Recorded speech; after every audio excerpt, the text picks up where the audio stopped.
बताइए, जो आदिवासी बचाओ महारैली का आयोजन होगा, कौन कौन से ऐसे विषय हैं जो वहाँ पे लाए जाएंगे? देखिए, इसमें मुख्य रूप से जो कुर्मी समुदाय के द्वारा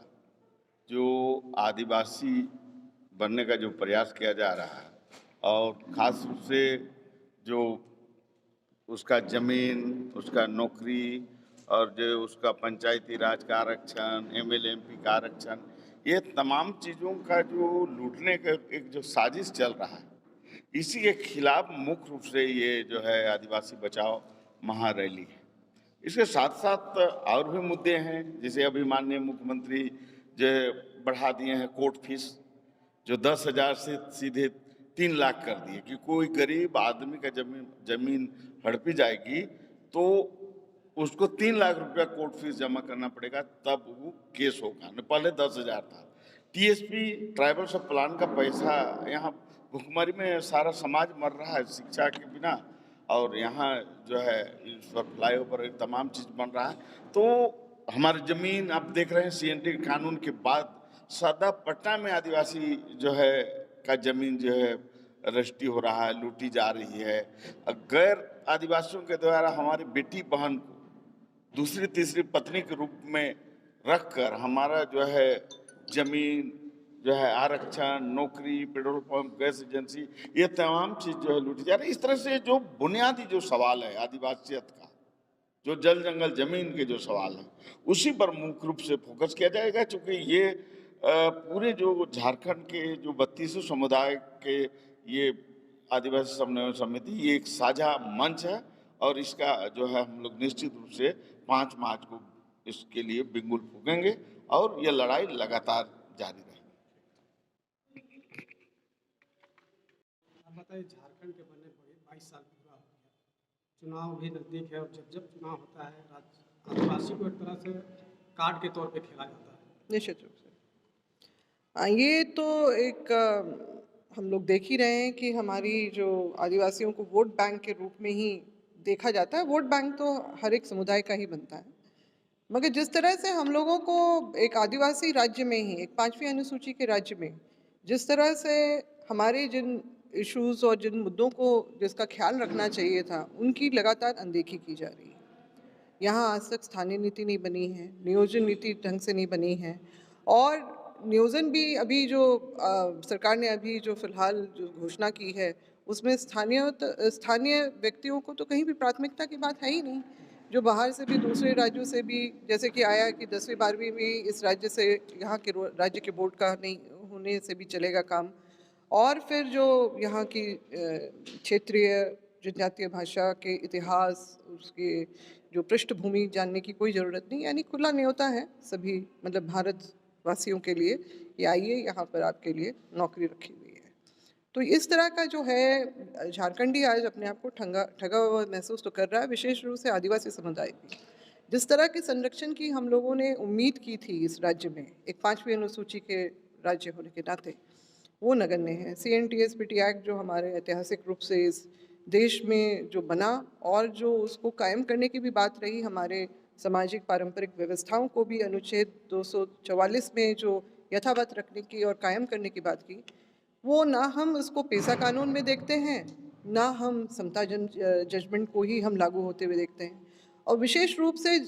झारखंड के परिप्रेक्ष्य में अगर हम लोग देखें, तो यहाँ पर जो है समता जजमेंट को लागू होना बहुत आवश्यक था, क्योंकि अभी आप लोग देख रहे हैं G20 के लिए जितने भी विदेशी प्रतिनिधि यहाँ पर आ रहे हैं, सबके मुंह से यही बात निकल रही है कि 40% का जो खनिज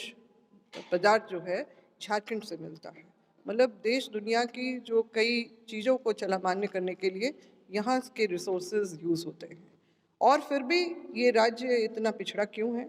क्यों यहाँ पर लोग आज भी अपनी बुनियादी जो ज़रूरतों के लिए या अपनी व्यवस्थाओं के लिए अभी भी आंदोलनरत हैं? ये सारी चीज़ें तो हैं ही। और मगर ये जो आदिवासी बचाओ महारैली है, आज के समय में,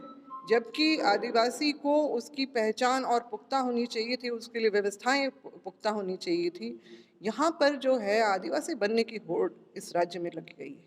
झारखंड बनने से पहले ऐसा नहीं था, मगर वैसे कई जो समुदाय हैं जिनको कभी भी हम लोगों ने नहीं पाया अपने जैसे, अपने से कोई सरोकार हमारे सामाजिक पारिवारिक या ऐतिहासिक रूप से भी कोई उनका सरोकार नहीं पाया, हमने तालमेल नहीं पाया, वैसे समुदाय जो हैं जी तोड़ लगे हुए, जबकि संवैधानिक एक संस्थान है ट्राइबल रिसर्च इंस्टीट्यूट, उसके जो शोध पत्रों को अगर देखा जाए तो उसमें सब कुछ स्पष्ट रूप से किया गया है कि आदिवासी होने के अहर्ताएँ क्या है, कौन से मापदंडों को हम लोग को देखना है। मगर अभी सभी चीज़ों को दरकिनारा करते हुए सिर्फ जो सरकारें हैं वो अपने वोटर्स को देख रहे हैं, अपने क्षेत्रीय वोटर्स को देख के उनके अनुरूप वो लोग काम कर रहे हैं। अभी पिछले साल ही हमारे जब झारखंड बना था तो 32 जनजातियों को चिन्हित किया गया था, जिसमें से 9 आदिम जनजाति थे जो जिनका भी बहुत समय तक, लंबे समय तक उनके विकास के लिए, संवर्धन के लिए कोई विशेष काम नहीं किया गया था। और अभी पिछले साल जो है, पिछले साल 32 से 42 यहाँ पर जनजातियों का लिस्ट बन गया, उतना लंबा। और अब कुर्मी जिनसे जो दावा तो कर रहे हैं कि हम किसी समय थे, अंग्रेजों के ज़माने में थे और फिर हटा दिया षड्यंत्र करके, तो बहुत बेमानी सी बात है कि भाई हमारे जैसे लोग जो आदिवासी समुदाय बने रहे, उनके साथ क्यों षड्यंत्र नहीं हुआ, इनके साथ ही क्यों षड्यंत्र हुआ। तो जवाब का उत्तर उन्हीं के पास है कि खुद ही वो बाहर हुए, लिस्ट में एक बार थे मगर बाहर हो गए। अब उन्होंने झारखंड बनने के बाद जो कयावत शुरू की है, जब इन्होंने देखा कि संवैधानिक संस्थान के शोध पत्र के द्वारा इनको तो मान्यता मिलने नहीं वाली है, तो इन्होंने अपना प्रेशर टैक्टिक्स अपनाना शुरू किया। पिछले साल हमने जिस तरह से देखा कि रेल रोको अभियान इन्होंने चलाया और उसके बाद फिर संसद घेराव किया हजारों की संख्या में, वहाँ पर सभी राजनीतिक बड़े दल के जो प्रतिनिधि वहाँ पर पहुँचे हुए थे और जो है हमारी जो केंद्र में जो है अपने आदिवासी मामलों की मंत्रालय है वो उसके दबाव में आ गया। उन्होंने कहा कि हम उनको जो है अनुसूची में डालने की प्रक्रिया चालू कर रहे हैं। देखा देखी झारखंड की सरकार ने भी वही कर दिया। तो ये हम लोगों को आक्रोशित करने के लिए काफ़ी था। जो एक तो हमें हमारी अपनी जो संवैधानिक व्यवस्थाएं के नहीं मिल रही हैं, उसके कोई संरक्षण नहीं हो रहा है, ऊपर से लगातार जो है गैर आदिवासी जो आदिवासी बनने का दावा कर रहे हैं उनको शामिल करना, यानी हम लोग अपना सब कुछ लुटता हुआ यहाँ पर देख रहे हैं। हमारा अपना इतिहास, हमारा जो अपने सामाजिक पारंपरिक जो व्यवस्थाओं के साथ तो कुठाराघात होगा ही, हमारे भविष्य यानी हमारे अपने समाज के जो हमारी भावी पीढ़ी है उनके साथ क्या होगा हम लोग स्पष्ट रूप से देख पा रहे हैं। इसीलिए यही वो वक्त है, करो या मरो। और इसीलिए इस रैली में शामिल होने के लिए जैसे ये बात फैली कि हम लोग इस तरह से उठ खड़े हुए हैं, पहले तो कुर्मी समुदाय के खिलाफ, क्योंकि उनके बाद और भी बहुत सारे समुदाय हम लोग उनको स्पष्ट रूप से देख रहे हैं जो दावा करते हुए यहाँ पर घुस आएंगे, यानी कि 42 से 52 हो जाएंगे। तो ऐसी भीड़ में असली आदिवासी अपने आप को कहाँ पर पाएगा। तो इसीलिए इन सब चीज़ों के प्रति हम केंद्र सरकार, राज्य सरकार को चेताना चाहते हैं। अन्य सिर्फ अपने ही राज्य की सरकार को नहीं, बल्कि जो पड़ोसी राज्य के भी जो जैसे पश्चिम बंगाल की सरकार, उड़ीसा की सरकार ने भी जो इसमें सहमति भरी है, बिना पृष्ठभूमि की जानकारी देखते हुए और हमारे साथ हमारी पहचान ऐतिहासिक, सामाजिक और सांस्कृतिक जो व्यवस्थाओं